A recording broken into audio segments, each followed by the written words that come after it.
Zer har dezakegu maiztasun gutxiko gaixotasuntzat? 10.000 pertsonetatik 5 pertsona da gutxiagotan azaltzen den gaixotasuna da. Erantzuna zuzena da! Halako gaixotasunek norengan daukate eragina? Azaltzen duen pertsonarengan, ez ezik familiarengan. Ere bai. Horregatik, gizartearen euspena funtsezkotzat jotzen dugu. Erantzuna zuzena da! Jaiotzatik diagnostikatzen dira?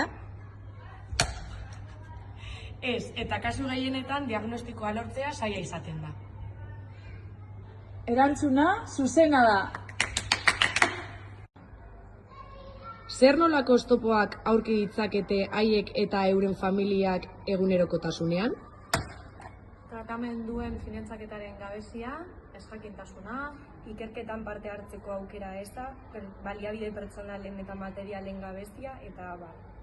Erantzuna zuzena da! Zer eskatzen dugu?